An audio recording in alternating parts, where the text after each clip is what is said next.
Hey folks, hope you're well. I have struggled to do the vlog for the past week or so, not because nothing's been happening, but because so much was happening while I was off. It just feels like I kept just running out of time. I kept putting it off. I kept saying I'll sort it out this day, that day, but yeah, it was just one thing after another, and that's a good thing, really. I mean, I feel like I'd before I was off, I'd planned to.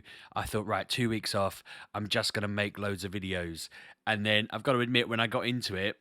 I was like, I'm actually really tired and I'm just going to take this week off and I'm just going to have fun and, do little bits as they come, which I think I really needed. By the end of that first week, I suddenly felt like, okay, my problems where I'm worried about, like, not my job as in the company I work for, but the specific role I do. I've been debating that with my boss for months and it was stressing me out a bit.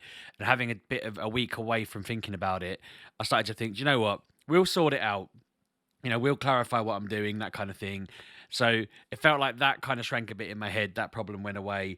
I also just got lots of bits and pieces done and dusted that I've been meaning to sort out for a while that have really helped. Like I'm in a new chair. I'm trying to sort of move so you can see the back of it. I've got a nice little headrest here. It's just an IKEA match Spieler chair. Claire and I went to IKEA with Claire's mum on Wednesday last week, I think it was. My mum babysat the boys while we went down to Milton Keynes and we bought loads of stuff. It was really, really positive. Like it's one of those things where our house just went from one state at the start of the holidays to a completely different state by the end of the holidays. We didn't just go to IKEA for that. We had someone come in at the start of the holiday for our loft, which had boards put down. So the moment those boards were down, it meant that suddenly every single room had all these boxes of tatting that we'd been meaning to put up there that they now are up there. So that immediately freed up loads of space, like the sensory room, as we call it, sensory room that we made for Ollie, where we painted up a cupboard and darkened it and put some soft stuff in there and a bit of sensory lights and stuff like that. The idea being that if he ever felt really het up, he could go in there. He hasn't been able to use it because when we emptied this room, we filled it with boxes and put all of our junk in there. Now we did that because he hadn't been using it, but it wasn't obviously fostering that habit if we immediately filled it with junk. So that's that's emptying. He's going to hopefully start using that. We'll encourage him to use it. I think we all might use it. I mean, Emily used to like going in there when she was feeling a bit het up, so that's a benefit. But we also got little things like new chairs. Our waiting Kallaxes. We've got so many Kallaxes that we forgot about fitting it in the car. When we got there, we had to play a bit of Tetris, fitting everything in. And I drove back in. It was just before the storms, so it wasn't that windy, but it was pretty windy, and the car just felt constantly like I was going to be thrown into another lane and stuff like that. So I was driving very cautiously, but because we've got the Kallaxes, it means that I've been going on at Claire for like a year that she's got her work desk in our bedroom, and our room was very cluttered and very compressed. And I'd wake up and just feel immediately uncomfortable in there because it all felt so enclosed. And as my mum used to call things, the desks and everything were like dust catchers. She'd say, "Oh, she'd call all this stuff here dust catchers because they just amount dust." And she's right, they do. I have to dust them, but in our room we had all this stuff and I'd said to Claire, well, can we move this desk downstairs? She didn't want to. So anyway, we went in IKEA and I had this vision all of a sudden of if we get two long Kallaxes, we can rearrange everything and then all of the stuff can go into them and they can go either side of our bed and the rest of the room can be empty and we can move our desk to a corner. And now our bedroom is like twice the size. It's so like twice the floor space that we had before, at least. And so that was like amazing. And, everything up in the loft was amazing. And then we had a guy around to fit some blinds, well, to measure up for some blinds, which are having fitted next week. So soon I'll be able to actually, at the moment, I've got the curtains shut and I have to, throughout the day, move the curtains to decide whereabouts they're going to be because I need light in here. At the moment, I have my spotlights on because I'm recording, but I can't have them on all day and I want to be able to have different lights on at the side. So I've been getting up and moving the curtain at every hour or so, which is just stupid.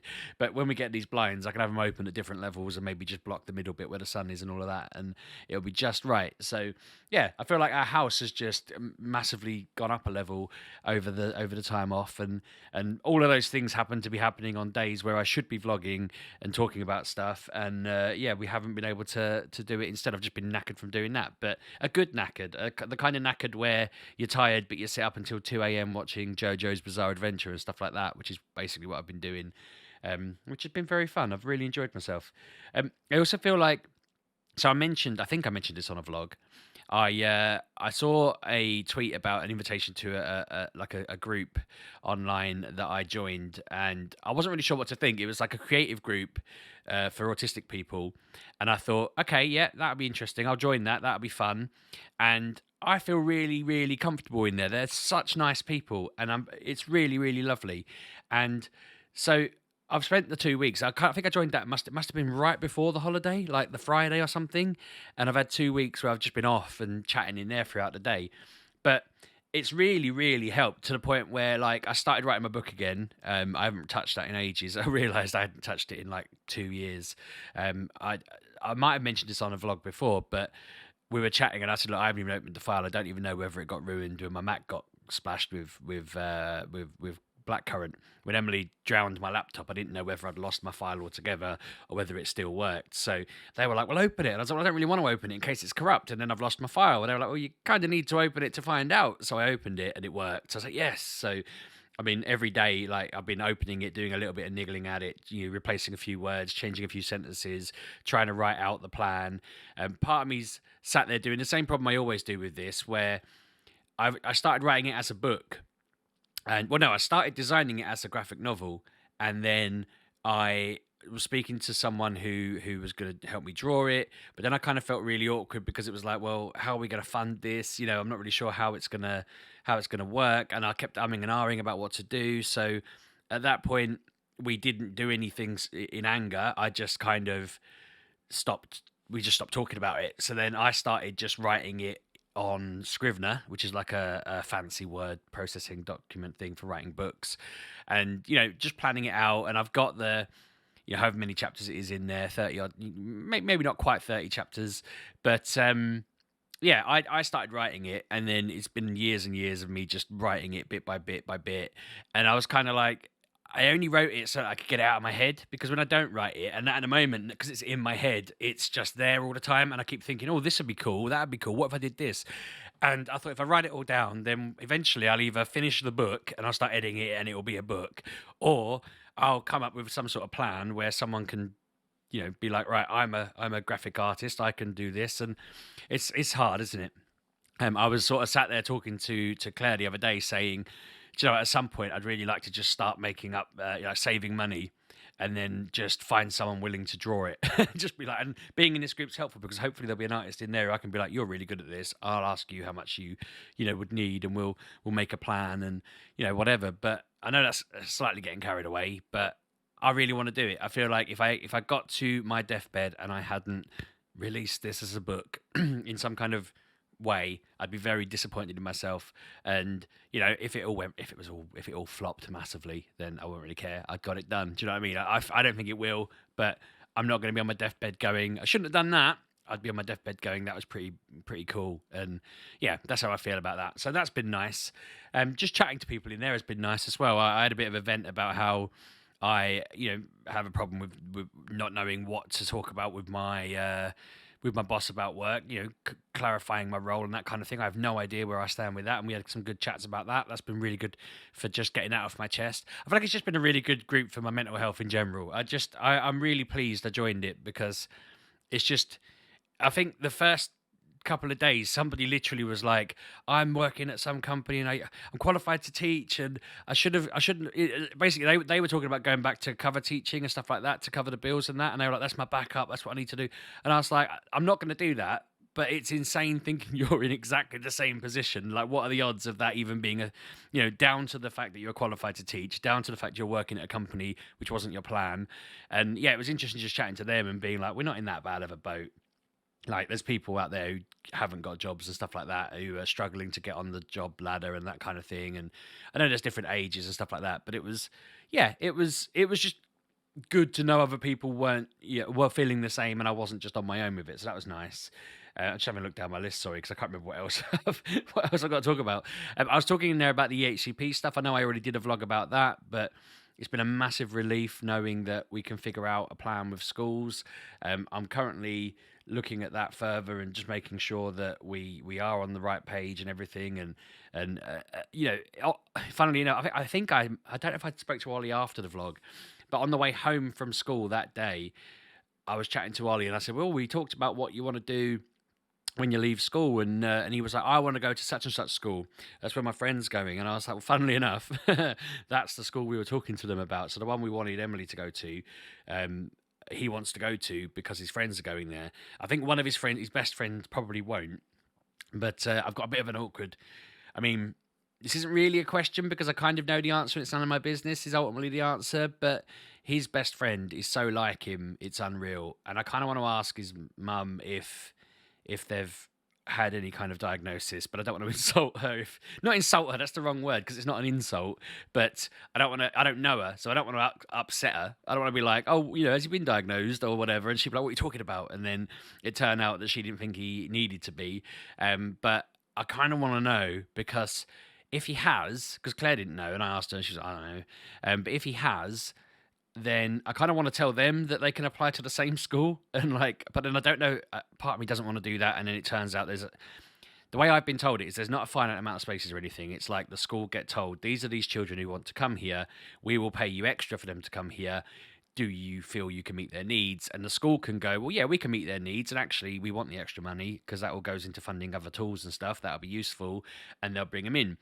But I don't want them to be like, whoa, we can't handle four Olivers, we can only handle two, and then Oliver's not the one who gets in because I went and told two kids about it. So but I also want to be helpful. I also want to help them out of just being good, but I also want to help them because it'd be Ollie's dream scenario if his best friend went with him and they were both in the similar boat, and they are very, very, very similar.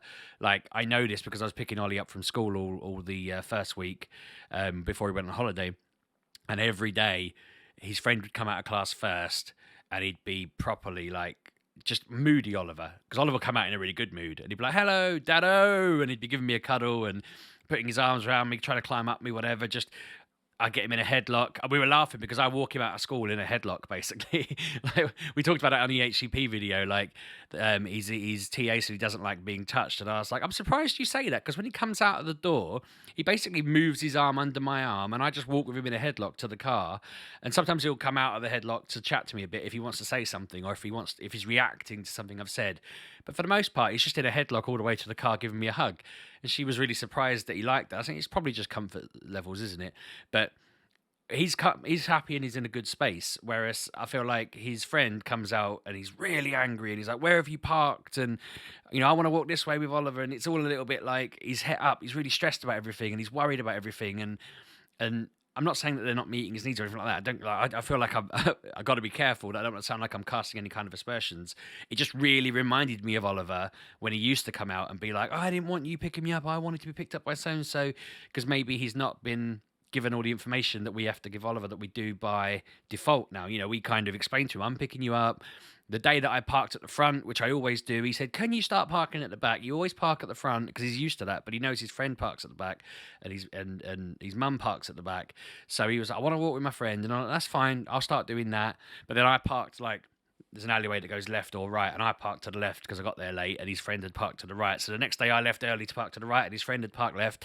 Couldn't get it right, but he understood. I was like, I've really tried to get it right. I'm sorry, and he's like, no, that's cool. Whereas his friend was really upset and sad that it didn't happen because he was hoping that he was expecting it to happen. And yeah, it was just interesting balancing and not don't get me wrong, like I don't want to sound like I'm bending over backwards to meet like his demands, but it was little things, isn't it? It's trivial things, but it's little things that make his day happier. That was my point. I'm doing these little things. He's coming out all excited to see me, and I just felt like I really wanted to say to the mum, like, what's the score? Level with me, and I just thought, no, better not, because it's the same lad who, when we went to Ferry Meadows, they Ollie was playing and he was like, so and so's here. We're both playing Roblox, and we were kind of like, well, he can't be. No, he's not here. Ollie's just being silly. And then they were both there. They'd come out to this massive field with all these play areas and stuff in the big wide open world to play Roblox with each other, which they could have done at home. But yeah, they're just very similar, and it'd be nice if they figured it out and got to the point where we are. I feel like standing in the queue outside school, there's been multiple parents all talking about their kids and secondary school and finding an SEN provision, and because I've kind of learned there's like at least 4 or 5 autistic kids in the class, including Ollie. And so it's again, it was like, well, do I turn around and go, well, no, follow me, like the Pied Piper of parents, and just be like, I know the way, or whether I just go, no, I'm gonna hunker down and just be like, everyone's a competition. I don't think like that, but I worry that sometimes I don't think like that, and then I end up shooting myself in the foot, and I'd be very disappointed if I ruined Ollie's chances because I got a big mouth and want to help people. Um, I'm sure it'll be fine. But yeah, it's that's been nice. It has been nice. That whole week of just picking them up, chatting to them, having fun, just whatever. I spent a whole day in the holidays just sat on the sofa with Ben, who's just he didn't want to do very much, so he just was watching Encanto. He was watching whatever, and I was just sat with him, and it was just nice, just chatting to him, asking him questions. He was telling me stories. I can't remember the name. He kept. I think he was upset, and I said, "Come tell me a story." And he sat on my lap, and then he kept telling me a story, and he kept asking me to tell him a story, and that must have gone on for about 2 hours at least, where we were just making up stories. But you can imagine for a 4-year-old, most of those stories ended up with poo or something. It was something disgusting, and he'd be giggling his head off, and we got into the same sort of loop of reactions where he'd say they pooped, and I'd be like, "What?" That was quite fun. But yeah, I just feel like it was a really good 2 weeks. My boss said to me, "How was your holiday?" And I said, it's probably the best holiday I've had in a long time." And I literally did nothing. Like every other holiday is going to a hot place or a big place or a rainy place or whatever, and traipsing around a busy, crowded area and just not getting enough time to stop. And I think I can't remember if I did it again. I've lost track of when I vlogged and what I vlogged, but we were looking at holiday options, and I know some people did message me some bits, and someone in the group I was talking about messaged me some bits because we were looking at plans for a holiday, and I said to Claire, like, I really don't want to end up in a position where we go somewhere. When we went to Cornwall, it was like Claire ended up sleeping in the same bed as the boys because they were unhappy in the room. And then they would literally go to bed and we'd be knackered. So we'd go to bed, they'd get up and we'd spend the whole time running riot. We'd have to go. They didn't want to just sit and chill and like play a game or read a book or whatever, which why would they? They're kids. So it was like we were just getting up and then going for like long schleps along a beach and long schleps around a museum or something. And I was just like, this is good and fun in one way, but it's not my idea of fun. Like it's not what I enjoy. It's not, and it's not about me. But at the same time, this is like the unteenth holiday we've done that hasn't been about me. And I'm tired of. I said to her, I'm just a little bit tired of going back to work knackered after a fortnight off. Like it just seems insane. Like I said to her, if we because we looked, I said to her, look, I'd really like to go on an all inclusive again if we can save up for it. And I didn't realize how expensive they've become. They've become ridiculously expensive.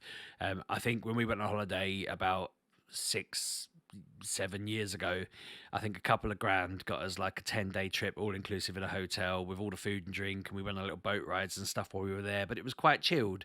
Ollie must have been about 2.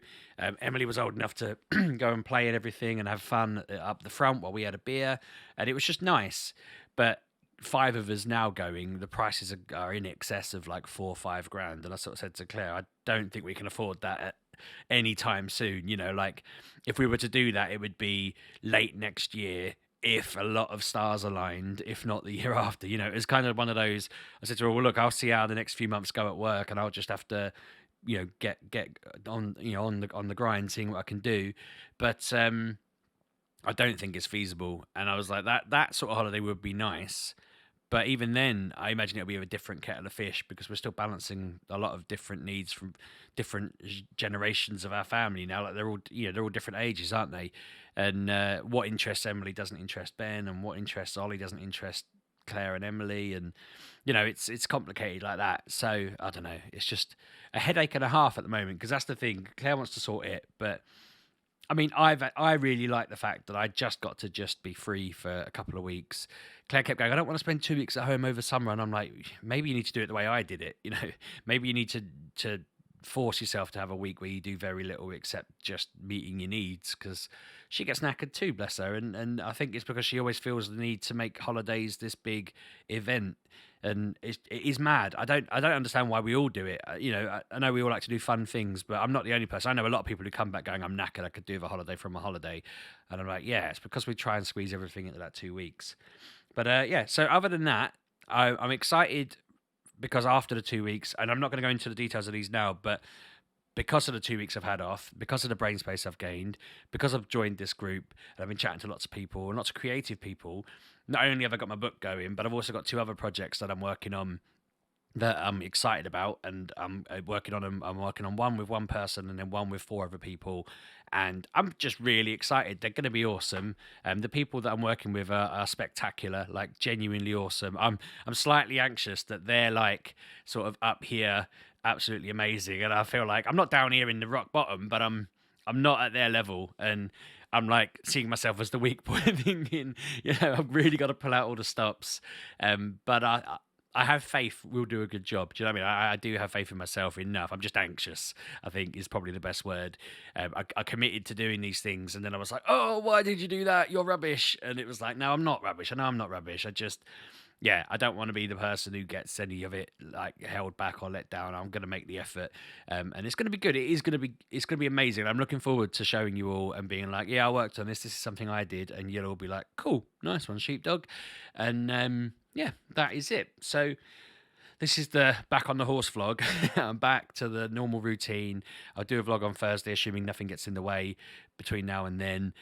Work is a bit mad at the moment, so there's a small chance that work might. I mean, I've got to work on a project late tonight, and then it's got to be in by tomorrow, and then I've got another one that's due on Tuesday, and they all take far too much time for me to be like not working on them all the time. So the moment I finish this and start editing, I've also got to get back to work. So yeah, fun. But yeah, hope you're all well. Let me know how your fortnight went. Sorry that I disappeared. I always hate breaking like the routine and all of that kind of stuff. I know none of you are sat there weeping at your computers, but it's not great for building a routine and building an audience and stuff like that. But I appreciate you coming back and watching me. So yeah, I'll catch up with you all on Thursday. Thanks for watching. See you soon. Cheers.